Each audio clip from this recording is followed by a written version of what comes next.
Assalamu alaikum. Today in this lecture we'll cover the solution of system of linear equation.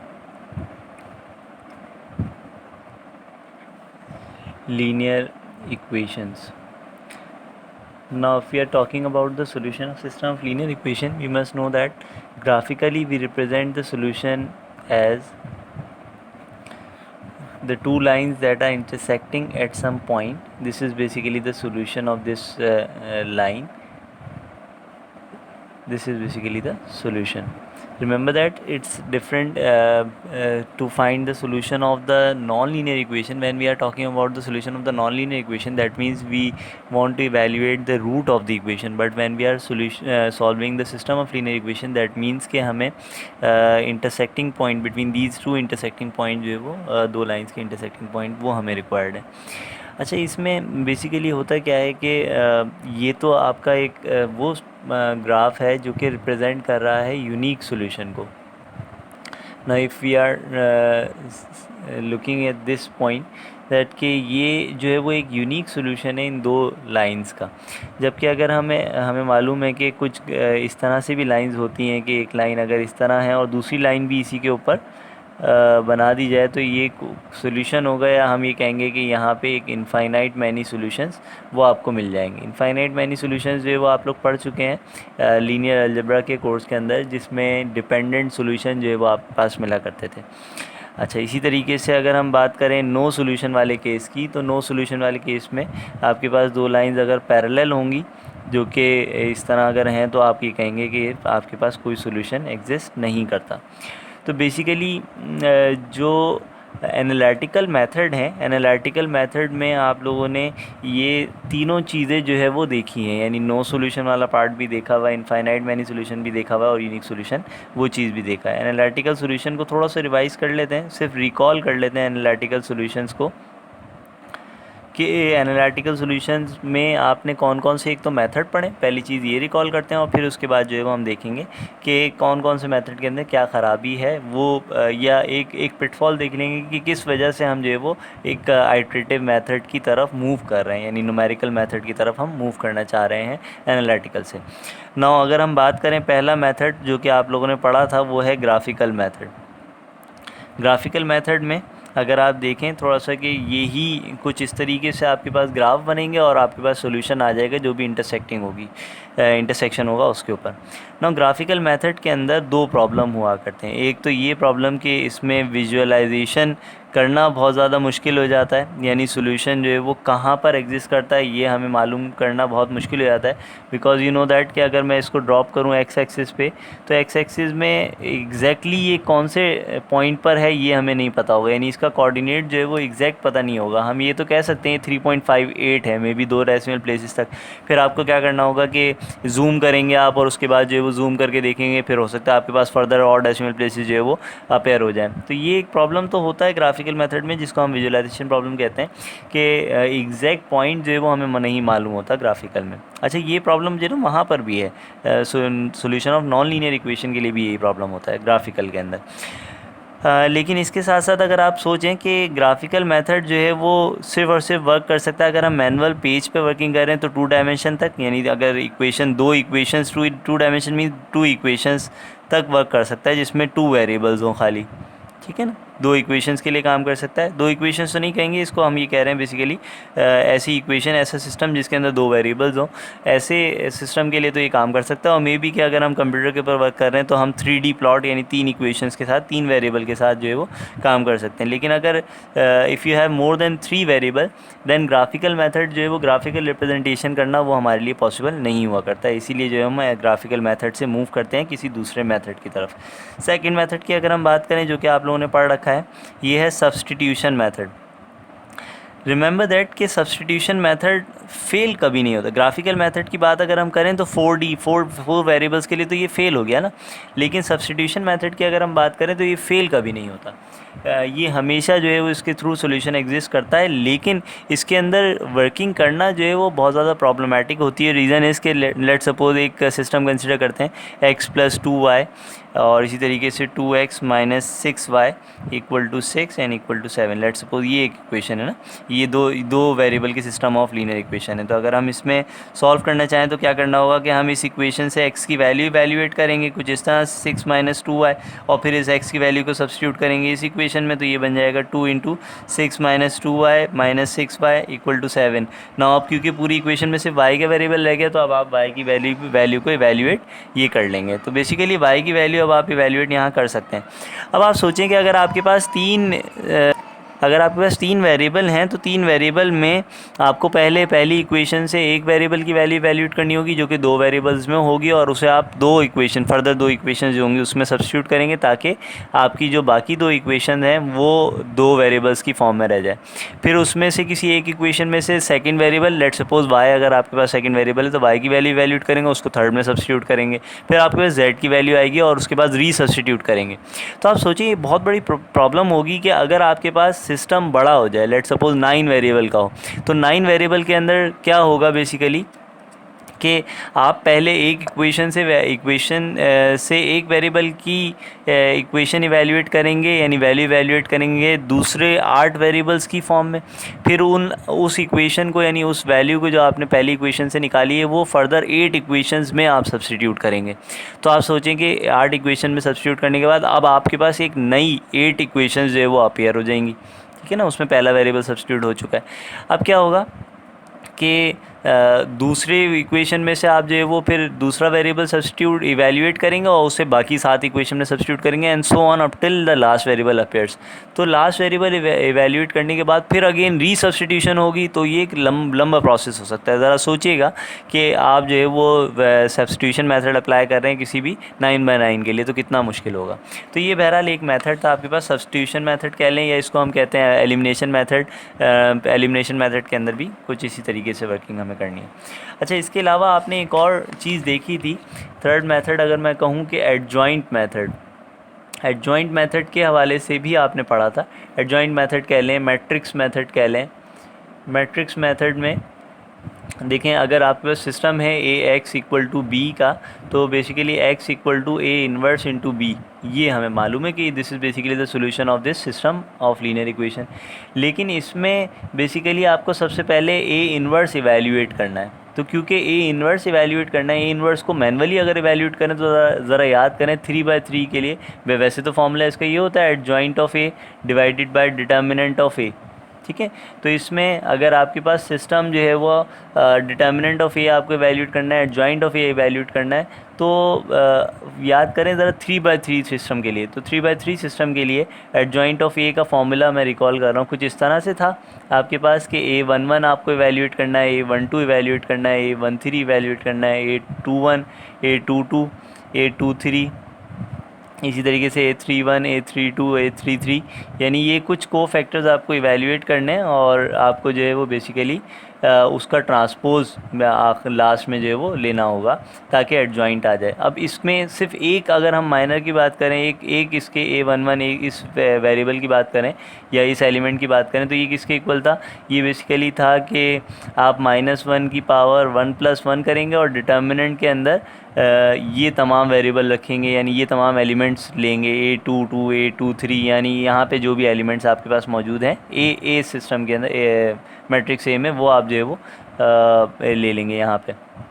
तो basically हमें जो है वो इन सब को इवैल्यूएट करना था। ये मैट्रिक्स ए से हमें इवैल्यूएट करना था, ये मैट्रिक्स ए के एलिमेंट है a22, a32 और a33, ये आपको जो है यहाँ पे करना है। तो इस तरह करते करते आपको 9 बेसिकली ये को-फैक्टर्स इवैल्यूएट करने हैं। इन को-फैक्टर्स को इवैल्यूएट करने के लिए आप क्या करेंगे, ये 9 को-फैक्टर्स इवैल्यूएट करने के बाद इस डिटर्मिनेंट से डिवाइड कराएंगे ताकि ए इन्वर्स आ जाए। अब आप सोचें कि अगर हमारे पास 9/9 का सिस्टम हो, तो 9/9 के सिस्टम के लिए ज़रा डिटर्मिनेंट, अच्छा इसकी 3/3 की ज़रा वर्किंग याद करें। अगर हम डिटर्मिनेंट लेते हैं 2/2 का, कुछ इस तरह 2, 4, 1, 3, तो हमें क्या करना था कि 2 को 3 से आप मल्टीप्लाई कराते थे और -4 को 1 से मल्टीप्लाई कराते हैं। तो बेसिकली एक ऑपरेशन ये है, सेकंड ऑपरेशन ये है, थर्ड ऑपरेशन ये है। तो टोटल जो है वो 3 ऑपरेशंस काउंट कर रहे हैं हम यहाँ पे कि 3 ऑपरेशन जो है वो इसमें लग रहे हैं। लेकिन ओवरऑल अगर मैं इसको थोड़ा बहुत नेगलेक्ट कर दूँ, यानी इस नेगेटिव वगैरह को नेगलेक्ट कर भी दूँ, तो आप सोचें कि तकरीबन 2/2 के लिए, फॉर रफ अप्रॉक्सीमेट मैं कह रहा हूँ, rough approximation of the number of computation of 2/2 determinant, तो मैं कह रहा हूँ कि यहाँ पे तकरीबन 2 ऑपरेशंस रिक्वायर्ड होंगी या 2 फैक्टोरियल ऑपरेशंस रिक्वायर्ड होंगी। आप सोचिए जब 3/3 का सिस्टम है, तो 3/3 के सिस्टम में 7 8 9 लेट सपोज ये है, तो आपके पास होगा क्या कि पहले जब आप 1 से इवैल्यूएट कर रहे हैं तो आपके पास 5 6 8 9 ये आ जाएगा, फिर सब्ट्रैक्ट कराएंगे, फिर 2 से जब आप इवैल्यूएट कर रहे हैं तो उसके बाद आपके पास 4 6 7 9 ये आ जाएगा। और इसी तरीके से जब आप 3 से कराएंगे तो फिर आपके पास कुछ 4 5 7 8 ये आपके पास एलिमेंट्स आ जाएंगे। तो आप याद करें ज़रा कि इसमें हो क्या रहा है कि 3 एलिमेंट्स बेसिकली बन रहे हैं, 2/2 के 3 डिटर्मिनेंट बन रहे हैं। तो हम इसमें कह सकते हैं कि रफ़ एस्टिमेशन ये है कि 3 फैक्टोरियल जो है वो कंप्यूटेशन रिक्वायर्ड है। तो इसी तरीके से करते करते जब आप 9/9 पे आते हैं तो सोचेंगे 9 फैक्टोरियल कंप्यूटेशन रिक्वायर्ड होंगी सिर्फ डिटर्मिनेंट इवैल्यूएट करने के लिए। ज़रा कैलकुलेटर में चेक कीजिएगा कि 9 फैक्टोरियल किसके इक्वल होता है। आए देखते हैं कैलकुलेटर के अंदर। देखें कैलकुलेटर में 9 फैक्टोरियल अगर आप लिखेंगे तो 9 फैक्टोरियल जो है वो आपके पास 32362880 इतनी कंप्यूटेशन, सिर्फ और सिर्फ इतनी कंप्यूटेशन रिक्वायर्ड हैं आपको एक 9/9 के डिटर्मिनेंट को इवैल्यूएट करने के लिए। अब आप सोचें कि जब 9/9 का डिटर्मिनेंट आप इवैल्यूएट कर लेंगे तो आपको जो है वो एडजॉइंट भी इवैल्यूएट करना है, वो भी तकरीबन जो है वो यानी फर्स्ट रॉ में 9 होंगे। इस तरह करते करते 81 जो है आपके पास को फैक्टर्स वो आपको इवैल्यूएट करने हैं। 81 को फैक्टर्स के अंदर यानी कि आपको बेसिकली हर को फैक्टर में 8/8 का डिटर्मिनेंट सॉल्व करना है। तो आप सोचें कि यहाँ पर भी आपके पास तकरीबन 9 फैक्टोरियल जो है वो रिक्वायर्ड होंगे। तकरीबन 81 इंटू 8 फैक्टोरियल कंप्यूटेशन रिक्वायर्ड होंगी एडजॉइंट। रफ़ एस्टिमेशन बता रहा हूँ जिसमें मैं देखें नेगेटिव माइनस जो हम कर रहे हैं, प्लस जो कर रहे हैं, मल्टीप्लिकेशन जो ये वाली इस तरह की मल्टीप्लिकेशन कर रहे हैं, ये वाली चीज़ें तो हम काउंट ही नहीं कर रहे हैं। मैं एक रफ़ एस्टिमेशन आपको बता रहा हूँ कि देखें कितनी ज़्यादा कंप्यूटेशन रिक्वायर्ड हो रही हैं हमारी सिर्फ और सिर्फ एडजॉइंट मेथड के अंदर हवाले से। क्रैमर्स रूल के अंदर भी सेम यही प्रॉब्लम होती है कि क्रैमर्स रूल की अगर हम बात करें तो क्रैमर्स रूल का थोड़ा सा फॉर्मूला चेंज है, लेकिन बहरहाल कंप्यूटेशन, नंबर ऑफ़ कंप्यूटेशन जो है वो तकरीबन इतनी ही काउंट होंगी आपके पास।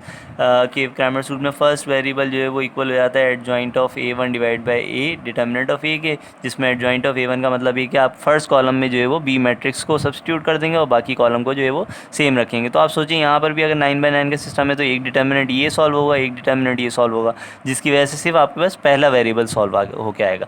अच्छा ज़रा एडजॉइंट मेथड को रिकॉल करें कि A इन्वर्स निकालने के बाद अभी B मैट्रिक्स से मल्टीप्लिकेशन बाकी है, यानी वो कंप्यूटेशन अभी एक और बाकी है यहाँ पे। तो ये सारी चीज़ें जहन में रखिएगा कि ये तमाम कंप्यूटेशन बहुत ज़्यादा जो है वो हमारे पास कंप्यूटेशन रिक्वायर्ड होती हैं इन तमाम मेथड को अप्लाई करने के लिए, इन मेथड के थ्रू सॉल्व करने के लिए।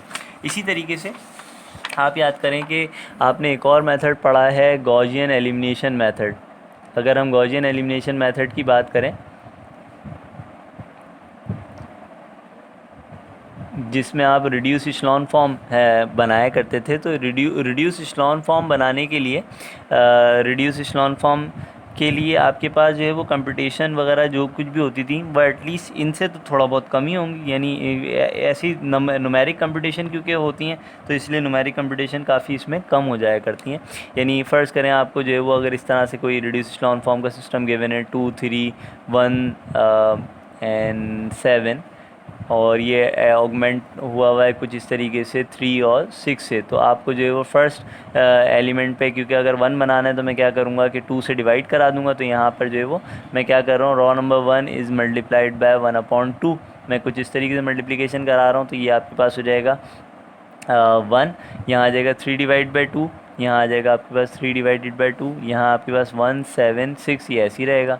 अब क्या करना है मुझे कि रॉ नंबर 1 को मैं मल्टीप्लाई कराऊंगा -1 से, देन ऐड करा दूंगा रॉ नंबर 2 में। इससे होगा क्या कि इस पोजीशन पे 0 आ जाएगा। तो यहाँ पे जो है वो 1 और यहाँ 0 आएगा 3 डिवाइड बाई 2, और यहाँ पर आपके पास आ जाएगा 7 - 3 डिवाइड बाई 2। सिमिलरली यहाँ 3 डिवाइड बाई 2 ऐसे ही रहेगा और यहाँ 6 - 3 डिवाइड बाई 2 ये आ जाएगा। अच्छा इसके सॉल्व कर लीजिएगा और इसके साथ जो कुछ भी यहाँ पर आएगा इस एलिमेंट पर आएगा, फिर फिर आप क्या करेंगे, इसे 1 के इक्वल बनाएंगे और ऊपर जो है वो 0 बनाएंगे, ताकि रिड्यूस इशलॉन फॉर्म से फाइनली आपके पास जो है वो रिज़ल्ट आ जाए, जो कुछ भी यानी जो भी वेरिएबल के रिज़ल्ट हैं। तो आप सोचें कि यहाँ पर गॉसियन एलिमिनेशन मेथड भी बेहतर है। गॉसियन एलिमिनेशन मेथड के थ्रू आप dependent solution, infinite many solutions भी इवैल्यूएट कर सकते हैं। लेकिन ये बेसिकली क्योंकि यहाँ पर भी ऑपरेशंस रिक्वायर्ड हैं, कुछ ना कुछ जो है वो प्रॉब्लम आ सकती है इस तरह से कि अगर हमें पिवटिंग यानी यहाँ पे फ़र्ज़ करें फर्स्ट पोजीशन पे अगर 0 आ जाए, ठीक है, अगर इस तरह से कोई सिस्टम हो तो हमें क्या करना होगा, पहले पिवटिंग करनी होगी, यानी एलिमेंट्स को, दोनों रॉस को जो है वो शिफ्ट करना होगा, ताकि आपके पास जो है वो इन रॉस की वजह से डिवीज़न बाय ज़ीरो का एरर ना आए। तो अब आप सोचें, अगर आपने प्रोग्राम किया हुआ है कुछ इस तरह कि फ़र्स्ट रॉ के अंदर फ़र्स्ट नॉन ज़ीरो एलिमेंट को आपने सेलेक्ट किया, first non zero element sorry यहाँ पर है फ़र्स्ट नॉन ज़ीरो एलिमेंट को सिलेक्ट करा, आपने कहा कि इसकी जो भी मैग्नीट्यूड है उसे हम जो है रॉ नंबर 1 से डिवाइड करा देंगे, यानी जो कुछ भी मैग्नीट्यूड इसका होगा हम उसे डिवाइड करा देंगे। तो अब अगर यहाँ पे वो ऑपरेशन अप्लाई हो गया तो क्या होगा, डिवीज़न बाय ज़ीरो की वजह से ये एक एरर क्रिएट हो जाएगा आपके प्रोग्राम के अंदर। तो आपको अपने प्रोग्राम में हर जगह जो है वो ये एक चेक पॉइंट आपको लगाना होगा कि कहीं पर भी डिवीज़न बाय ज़ीरो ना आए। अब डिवीज़न बाय ज़ीरो जो है वो किसी भी पॉइंट पे आ सकता है, किसी भी पिवट पोजीशन पे जो है वो आपके पास ये डिवीज़न बाय ज़ीरो का एरर आ सकता है। तो इससे बचने के लिए अब हम जो है वो आइटरेटिव मेथड की तरफ मूव कर रहे हैं। लेकिन जहन में रखिएगा, गॉसियन एलिमिनेशन मेथड एक ऐसा मेथड है जिसमें डिपेंडेंट सोल्यूशन भी एग्जिस्ट करते हैं। बाकी मैं रिकमेंड करूँगा कि वो लेक्चर जो एक स्टूडेंट ने बनाया हुआ है पहले से, सिस्टम ऑफ लीनियर इक्वेशन को सॉल्व करना है एनालिटिकल मेथड के थ्रू, उसको मैं डिस्क्रिप्शन में उसका लिंक भी डाल दूँगा, वो देख लीजिएगा कि उसके थ्रू जो है वो ये तमाम चीज़ें आपको क्लियर हो जाएंगी कि किस मेथड के अंदर क्या क्या प्रॉब्लम्स आ सकती हैं। बहरहाल, now moving towards the numerical method के लिए पहले कुछ टर्मिनोलॉजीज़ हैं, कुछ चीज़ें हैं जो आपको समझनी है। यानी सबसे पहला एक तो क्राइटेरिया आपको समझना होगा डायगनली डोमिनेंट का, डायगनली डोमिनेंट सिस्टम, या हम ये कह लें डायगनली डोमिनेंट मैट्रिक्स। देखें, बेसिकली जब हम बात कर रहे होते हैं किसी भी गॉसियन एलिमिनेशन मेथड में भी, या आपको याद होगा एडजॉइंट मेथड में भी, तो असल जो आपके पास मैट्रिक्स जो इम्पॉर्टेंट होता है वो AX इक्वल टू B में A मैट्रिक्स इंपॉर्टेंट होता है। यानी हम जो है वो अगर आप देखें इशलॉन फॉर्म बना रहे हैं तो इस A मैट्रिक्स की बना रहे हैं, अगर आप इन्वर्स मेथड अप्लाई कर रहे हैं तो A मैट्रिक्स का इन्वर्स अप्लाई कर इवेल्यूएट कर रहे हैं। तो इसी तरीके से डायगनली डोमिनेंट मैट्रिक्स जो होगा वो हम इस A मैट्रिक्स के ऊपर जो है वो क्राइटेरिया वो चेक कर रहे हैं। तो देखिए, डायगनली डोमिनेंस का क्राइटेरिया कुछ ये है कि AII absolute of AII is greater than the magnitude of absolute of AII is greater than or equal to summation of j equal to 1 till n of AIJ where j cannot be equal to I। और ये criteria, इसको मैं समझाऊंगा, अभी फ़िलहाल देखते हैं हम ये एक पहला क्राइटेरिया।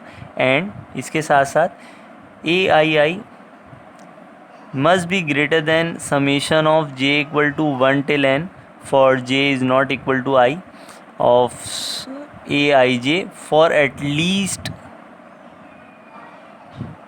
one row। देखें, ये ध्यान में रखिएगा, हम स्ट्रिक और यहाँ पे तो ग्रेटर देन और इक्वल टू हमने कह दिया, लेकिन फॉर एटलीस्ट वन रॉ ये होना ज़रूरी है कि ये जो एब्सोल्यूट है, जो डायगनल है आपके पास, वो जो है वो उसका मैग्नीट्यूड बड़ा हो। ये देखते हैं, इस क्राइटेरिया को जो है वो समझते हैं। पहले इस क्राइटेरिया को समझने के लिए लेट सपोज़ एक एग्जांपल मैं कंसिडर कर रहा हूँ कुछ इस तरह से। Late suppose determinant of 7 1 3 2 late suppose 5 3 और मे बी -5, इसी तरीके से 6 2 13।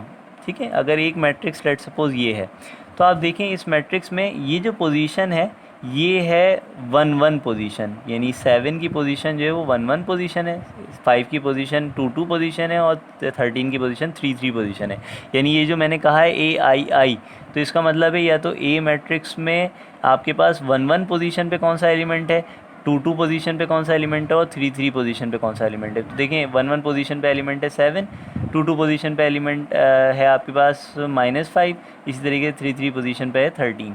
अच्छा, रेस्ट जहाँ हमने कहा हुआ आई जे का मतलब जहाँ पे ये दोनों सेम नहीं है, यानी इन दोनों के जो पोजीशन है वो 1-1, 2-2 और 3-3 के अलावा जो भी है आपके पास वो बहुत सारी हैं, 1-2 भी है, 1-3 भी है, इसी तरीके से 2-1 भी है, 2-3 भी है, इसी तरह से 3-1 भी है, 3-2 भी है। तो आप देखें कि 1-2 पोजीशन कौन सी है, 1-2 पोजीशन 1 है, 1-3 पोजीशन जो है वो 3 है, 2-1 पोजीशन जो है वो आपके पास 2 है, इसी तरीके से 2-3 पोजीशन 3 है, 3-1 पोजीशन आपके पास 6 है और इसी तरीके से 3-2 पोजीशन जो है वो 2 है। यानी पोजीशन का मतलब है 3-2 पोजीशन का मतलब है थर्ड रॉ सेकंड कॉलम, इसी तरीके से 1-3 पोजीशन का मतलब फर्स्ट रॉ थर्ड कॉलम, तो फर्स्ट रॉ थर्ड कॉलम के अंदर जो है वो 3 आ रहा है। ठीक है, इस तरीके से हमने पोजीशन के एलिमेंट्स ये हमने रखे हैं कुछ। तो देखिए क्राइटेरिया क्या है, क्राइटेरिया ये है कि आपने अगर AII को एब्सोल्यूट में रखा, यानी first raw for first raw i = 1 के लिए मैं चेक कर रहा हूँ, तो i = 1 के लिए मैं चेक अगर करना चाह रहा हूँ, यानी for first raw basically for first raw में क्या होगा कि मैं कह रहा हूँ कि 7 पोजीशन का अगर, यानी ये 1-1 पोजीशन का अगर मैं एब्सोल्यूट लूँ तो ये ग्रेटर देन और इक्वल टू होना चाहिए summation of rest of the element that are appearing in a row. तो ये क्या हो जाएंगे, कुछ इस तरीके से आप कह सकते हैं कि absolute of 1 plus absolute of 3, यानी हमने देखिए यहाँ कहा था summation of rest of the element in a raw. ठीक है ना, समेशन हम हमेशा करेंगे। तो बेसिकली हमने क्या किया, इसमें समेशन ऑफ 1 और 3 करके देखा, तो आप देखें ये आ जाएगा 7 इज़ ग्रेटर देन और equal to 4 and this is okay, कि ये क्राइटेरिया तो फर्स्ट रॉ के लिए मीट हो रहा है। अगर हम सेकंड रॉ की बात करें तो सेकंड रॉ पे आप देखें कि जो 2-2 पोजीशन पे है वो है -5, तो हम एब्सोल्यूट में चेक करेंगे हमेशा, absolute of -5 is greater than और इक्वल टू 2 + 3, यानी रेस्ट ऑफ द एलिमेंट, यानी डायगोनल के अलावा जो एलिमेंट इसके अंदर अपेयर हो रहे हैं वो अगर हम देखें तो आपके पास यहाँ पे भी 5 आ जाएगा और इक्वल टू यहाँ पे भी 5 आ जाएगा, यानी ये ग्रेटर देन की कंडीशन तो नहीं है, बहरहाल इक्वल टू की कंडीशन जो है वो यहाँ पे सेटिस्फाई हो रही है। तो इसी तरीके से अगर हम i = 3 के लिए चेक करें तो i = 3 के लिए क्या होगा कि 3-3 पोजीशन पर है 13, ये ग्रेटर देन इक्वल टू होगा सम ऑफ 6 + 2। ऑफ कोर्स ये भी क्राइटेरिया हमारा फुलफिल हो रहा है कि ये आपके पास एग्जिस्ट करता है, यानी यहाँ पे क्राइटेरिया था 7 is greater then 4, 13 is greater then may be हम ये कह लें कि ये है 8, इसी तरीके से 5 इज़ इक्वल टू 5, यानी ये तीनों जो है वो क्राइटेरिया, यानी ये जो डायगनली डोमिनेंस का क्राइटेरिया है ये हमारा फुलफ़िल हो रहा है। यानी एटलीस्ट 1 रॉ के लिए तो जो है वो ग्रेटर की कंडीशन आ रही है, यहाँ एटलीस्ट 1 की बात की जा रही है, हमारे पास 2 रॉ ऐसी हैं जिसके अंदर ये क्राइटेरिया है कि ग्रेटर दैन कंडीशन आ रही है, जबकि एक रॉ के अंदर इक्वल टू वाली कंडीशन वो भी आ रही है। एक और मैट्रिक्स कंसिडर करते हैं, let suppose this is example 1, may be example number 2 के अंदर अगर हम बात करें तो एक और मैट्रिक्स कुछ इस तरीके से हो जाएगा। अगर मैं कहता हूँ 8 1 3 64 2 8 1 3 एंड 6 में भी चलें, तो आप देखें इस मैट्रिक्स के लिए पहली कंडीशन अगर आप चेक करें फर्स्ट रॉ के लिए तो एब्सोल्यूट ऑफ 8 जो है वो आपके पास ग्रेटर देन होगा यहाँ पे एब्सोल्यूट ऑफ 1 + एब्सोल्यूट ऑफ 3 से। ठीक है, ये पहला क्राइटेरिया तो आपके पास यहाँ आ रहा है, लेकिन सेकंड रॉ की अगर हम बात करें तो सेकंड रॉ के अंदर absolute of 2 is not greater than और इक्वल टू, यानी ना ही ग्रेटर देन है और ना ही इक्वल टू है एब्सोल्यूट ऑफ 64 + एब्सोल्यूट ऑफ 8 के, यानी इन दोनों के इक्वल ही नहीं है। तो इस कंडीशन, क्योंकि ये कंडीशन फुलफ़िल नहीं हो रही, दिस मीन्स कि ये जो है सिस्टम आपका डायगनली डोमिनेंट नहीं है, not a diagonally dominant matrix. ठीक है, अच्छा ये मैट्रिक्स जो है वो हम कह सकते हैं कि this matrix is basically a diagonally dominant matrix. अच्छा, इसकी रिक्वायरमेंट क्या है, क्यों हम डायगोनली डोमिनेंस को चेक करना चाह रहे हैं, क्यों नहीं चेक करना चाह रहे? जब हम आइटरेटिव मेथड की तरफ मूव करेंगे तो फिर हम देखेंगे। बहरहाल ये आपके पास क्राइटेरिया है डायगोनली डोमिनेंट का, कि डायगोनली डोमिनेंट के अंदर एटलीस्ट वन रॉ के अंदर जो है वो ग्रेटर देन का कंडीशन फुलफिल हो, और बाकी रॉ के अंदर जो है वो ग्रेटर देन और इक्वल टू की कंडीशन फुलफिल हो। अच्छा, एक और क्राइटेरिया है स्ट्रिक्टली डायगोनली डोमिनेंट का, यानी ये तो पहला क्राइटेरिया था आपका डायगोनली डोमिनेंट मैट्रिक्स का। एक और क्राइटेरिया है स्ट्रिक्टली डोमिनेंट मैट्रिक्स। तो स्ट्रिक्टली डोमिनेंट मैट्रिक्स का क्राइटेरिया सिंपल है, यानी सिर्फ और सिर्फ ये वाली अगर कंडीशन आपके पास फुलफिल हो, greater than summation of j equal to 1 till n of n j can not be equal to i for a i j's, ठीक है, फॉर ऑल लॉज। यानी यहाँ अगर हम बात करें तो ऑल लॉज की बात कर रहे हैं, अगर ये क्राइटेरिया है तो आपके पास ये क्राइटेरिया कहलाएगा स्ट्रिक्टली डोमिनेंट सिस्टम, यानी ऐसा सिस्टम जिसमें तमाम रॉज जो है वो तमाम एलिमेंट जो है वो जो डायगनल पोजीशन पर हैं वो जो है बेसिकली बड़े हैं अपने उनके ग्रेटर हैं summation of non diagonal position के, यानी अगर ये कंडीशन फुलफिल होती है तो स्ट्रिक्टली डोमिनेंट मैट्रिक्स ये कहलाएगा। अब देखें इसका रीज़न क्या है कि हमने क्यों डायगोनली डोमिनेंट और स्ट्रिक्टली डोमिनेंट की बात करी। जब हम आइटरेटिव मेथड कोई अप्लाई कर रहे होंगे, लेट सपोज हम कहते हैं कि हम solution of system of linear equation के लिए कोई आइटरेटिव मेथड अप्लाई करना चाह रहे हैं, तो उस आइटरेटिव मेथड के लिए कन्वर्जेंस क्राइटेरिया है, ध्यान में रखिएगा। यहाँ हमारा टॉपिक चेंज हो चुका है, सिस्टम ऑफ लीनियर इक्वेशन का टॉपिक है। इसे convergence criteria of the system से convergence criteria of non linear equation से कंपेयर मत कीजिएगा, वो एक अलग टॉपिक था, वहाँ पे हम रूट इवैल्यूएट करते थे, यहाँ हम इंटरसेक्टिंग पॉइंट इवैल्यूएट करते हैं। तो कन्वर्जेंस क्राइटेरिया बेसिकली क्या है कि इफ़ सिस्टम की बात करें तो यानी system of linear equation, if system is strictly dominant then it will converge definitely। यानी अगर हम बात कर रहे हैं कि अगर आपके पास जो सिस्टम ऑफ लीनियर इक्वेशन है वो स्ट्रिक्टली डोमिनेंट है तो इसका मतलब वो डेफिनेटली कन्वर्ज होगा। ये जो वर्ड है डेफिनेटली, इसको ज़रा समझिएगा कि फ़र्ज़ करें अगर सिस्टम जो है वो स्ट्रिक्टली डोमिनेंट नहीं है, यानी मे बी के डायगनली डोमिनेंट हो, मे बी डायगनली डोमिनेंट भी ना हो, यानी दोनों कंडीशन है ना, डायगनली डोमिनेंट हो या डायगनली डोमिनेंट भी ना हो, तो इन दोनों कंडीशंस के हवाले से समझ लीजिएगा कि हम श्योर नहीं है बेसिकली। यानी अगर ये क्राइटेरिया फुलफ़िल नहीं होता, ये तो कन्वर्जेंस क्राइटेरिया है कि अगर सिस्टम स्ट्रिक्टली डोमिनेंट है तो कंफर्म है ये कि वो कन्वर्ज होगा, लेकिन अगर स्ट्रिक्टली डोमिनेंट नहीं है तो we are not sure about the convergence of that particular system of linear equation, but we can say कि दिस सिस्टम मे कन्वर्ज और may diverge. Remember that point, we can not declare कि if the system is not diagonally dominant then it will diverge. No, it's not true कि अगर system diagonally dominant नहीं है तो वो diverge कर जाएगा, नहीं, ऐसा ज़रूरी नहीं है। देयर इज़ अ चांस कि वो कन्वर्ज करे और देयर इज़ अ चांस वो डाइवर्ज करे। इस हवाले से मैं रिकमेंड करूँगा कि आप बुक की कुछ जो बातें हैं कि उन्होंने किस तरीके से फिक्स पॉइंट आइट्रेशन मेथड से इस चीज़ों को जो है वो कंपेयर किया है, वो चीज़ भी आप देख लें। तो बहरहाल this is basically the starting of our iterative method, कि हम आइट्रेटिव मेथड के अंदर किस तरीके से जो है वो वर्क करेंगे। न्यूमेरिकल मेथड के अंदर पहली चीज़ जो हमें रिक्वायर्ड होगी वो हमें डायगनली डोमिनेंट सिस्टम रिक्वायर्ड होगा ताकि वो कन्वर्ज कर सके। Thank you.